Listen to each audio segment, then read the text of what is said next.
Alright guys, so if you clicked on this video, then you probably want to learn how to create Minecraft plugins. Well, don't worry, because I'm here to help. Now, in this video, what we are going to be doing is basically just setting up everything so that we can develop Minecraft plugins.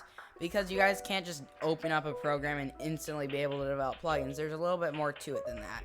So I'm going to be showing you guys how to set all of this up and how to set up like a server and stuff to get ready for episode 2 of this, which is going to be actually programming. Because guys, this episode is just going to be setting everything up.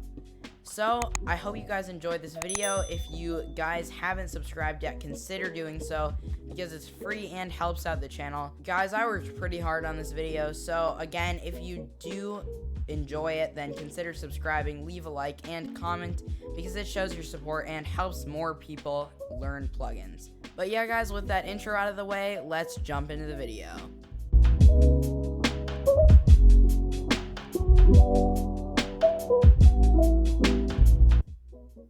Okay guys, so what we're going to need to do first is download 4 different things, and those 4 things are PaperMC's jar file, the JDK8, IntelliJ IDEA, and the Spigot API. And first we're going to do the PaperMC download, and what Paper is basically a server software. And if you're thinking, well, doesn't the server just run on my PC? Yes, but the server needs something to interact with like the plugins and Minecraft itself. There needs to be basically a layer between that, and that's what the server software does. It basically helps the plugins and translates them so that they can run in Minecraft, and does a bunch of other stuff too. And there's tons of versions of this. There's just the regular Minecraft one, there is Spigot, but I'm going to be using Paper for this tutorial. And again guys, it's up to you which one you prefer, but Paper is generally the one that people like to use because it's kind of just, it's pretty fast. It's like one of the fastest server softwares out there. It doesn't take a lot of resources and it's pretty optimized. So what you're going to want to do is just click on download right here. And then I'll say this type of file can harm your computer. You want to keep it, click keep. The file is fine, trust me guys. And one thing to note, if you don't want to develop for 1.16.5, scroll down and then click on legacy, and then you can do 1.15, 1.14, 1.13, 1.12, all the way through 1.8.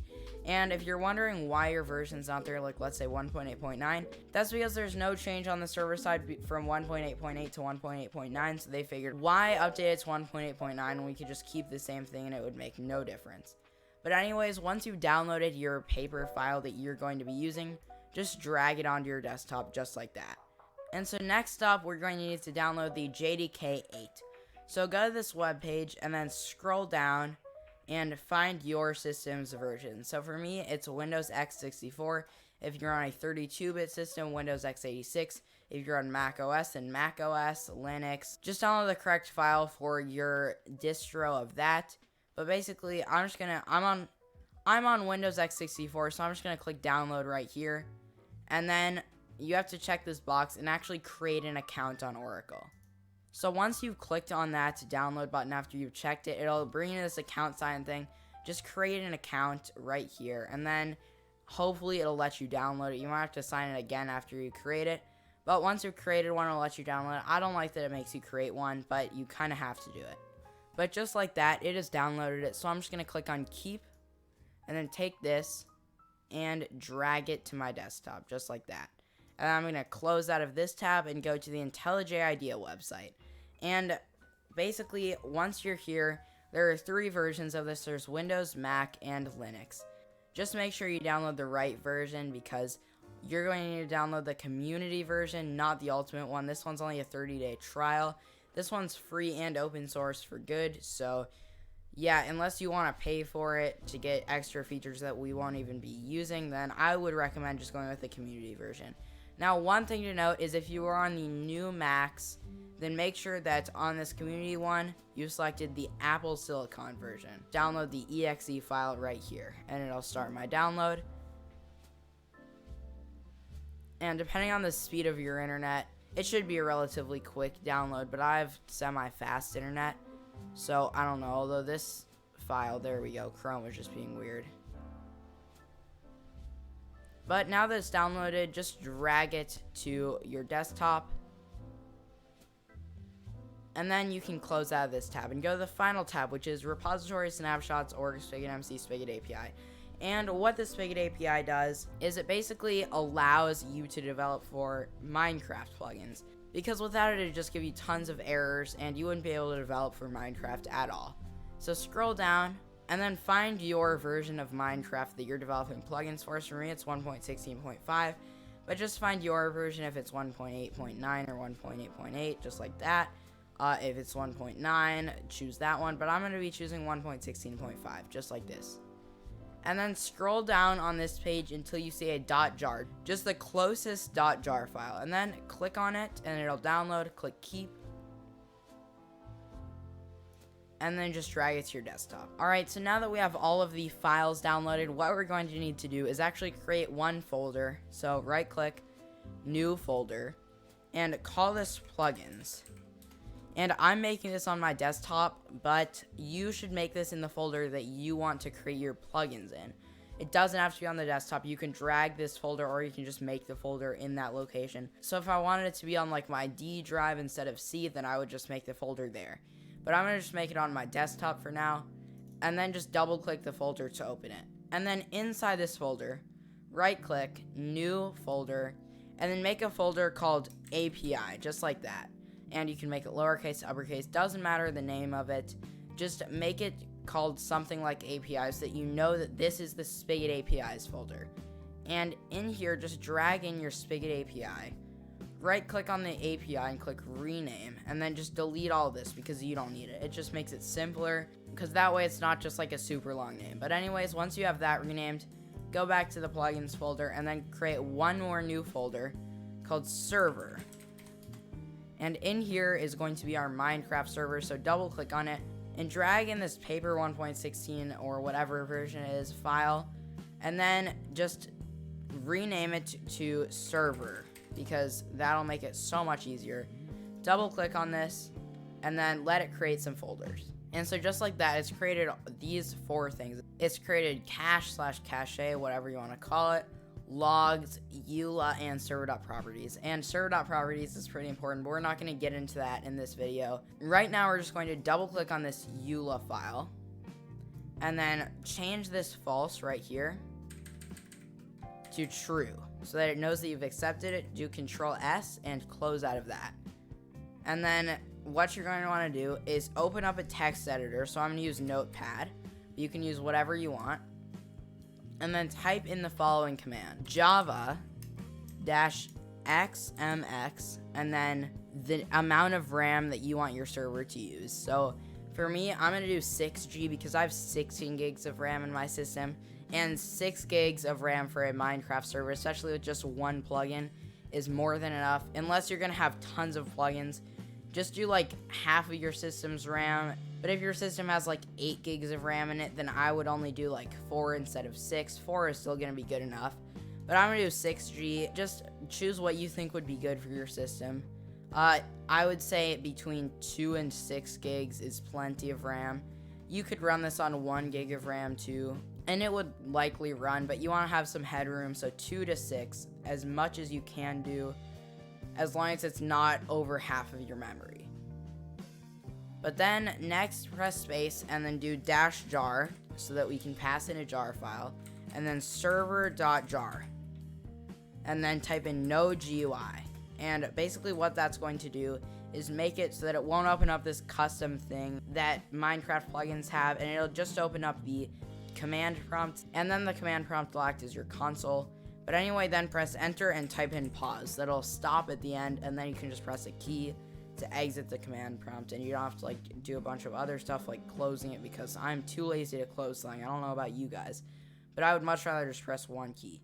So then do Control S, and then the file name, save it as Run.bat. Text documents changes to all files, and then click on save. And if you're on a Mac, you can just skip that part because you guys can't create batch files. If you already have, just delete it. It won't do anything, because Macs do not work with batch files. But then just double click on this run thing, and it'll open up this command prompt window right here, and it'll load some libraries, do all this. It'll create your world for you right here, and then it might give you a few warnings, but then it'll say done, timing's reset. And what you're going to want to do now is actually op yourself so you can do some plugin testing. So type in OP and then your Minecraft username. So I'm going to type in Sprint Keys, but just type in yours, and then it'll say made Sprint Keys or whatever your name is a server operator. And that's all we need to do in here. Just type in stop and press enter, and then press a key right here. And then it'll close out of all of that. And as you can see, it's generated tons of files. This is your overworld, nether, and end files. This is your plugins folder where all your plugins will go. And yeah, it's just generated tons of stuff. You don't need to worry about any of this right now.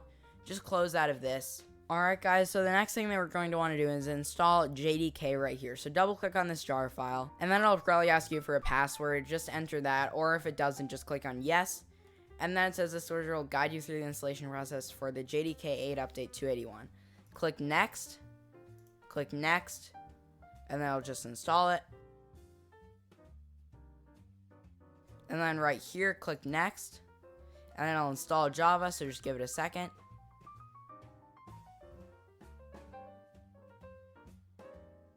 And finally, it'll say Java SE Development Kit 8 Update 281 successfully installed. So then click on close, just like that. And then you can delete this file and just empty your recycle bin. And finally, IDLC right here is the last thing you need to install. So just double click on this.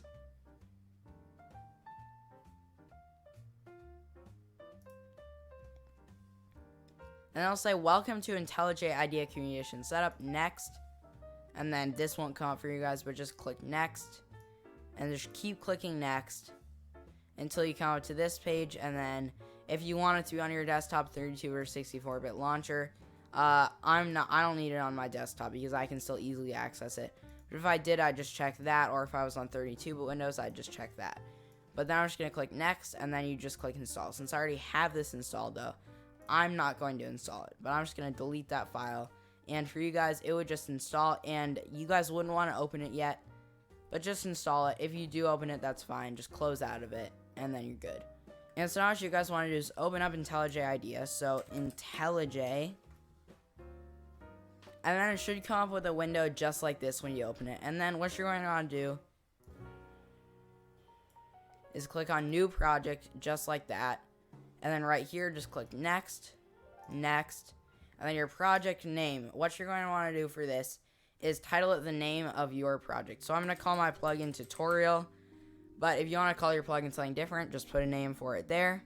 And then click on these three dots, and then find your plugins folder. So mine's on my desktop, and then plugins, but just find where yours is located, and then click on OK. And then last step, just click finish, just like that. And then it'll open up a window just like this, and give it a second to like build things down here. Obviously, I've already had everything built and installed for the first time, but it'll take a second for this all to work down here. And this will come up. What I'm going to do is click on exclude directories, but you don't have to if you don't have frequent access to admin. Since I do, I'm going to configure this automatically. However, if you don't have like admin access, then I guess you don't have to do that part. But then it'll just say that it's successfully updated the Windows Defender thing. And that won't make a big difference, but it's still kind of helpful to have. Just click on this project button so that this window comes up. And then under plugins, click on this arrow. And then go to SRC right here. And as you can see, this is the folder that we're going to put all of our stuff in. Now that's for a future video. Right now we don't need to worry about that. Right now, all we need to do is go to File, and then Project Structure, and then go to Modules, and then this Dependencies thing will usually be on the Sources folder. Go to Dependencies, and then click on this plus, and then click on Jars or Directories. And then right here, go to your desktop, then your plugins folder, and then find your... The thread of the conversation. Could you rephrase what you said? And then guys, once you're in your API folder, just click on this right here. So Spigot API 1.16.5 or whatever version you're developing for, and just click on OK. And then check this box right here and click on Apply, and then OK. And you'll see a little bar pop up right there. That's all good. So now, just like that, guys, you've successfully done about everything that we need to do in this video. In the next video, I will be showing you guys how to actually start programming everything. But this was a pretty important video, just showing you guys how to get everything set up. And again, guys, if this video worked out for you, make sure to like and subscribe. If you have any questions, then leave them in the comments below. And other than that, guys, I hope you have a great rest of your day or night, and I will see you in the next video. Everything changes.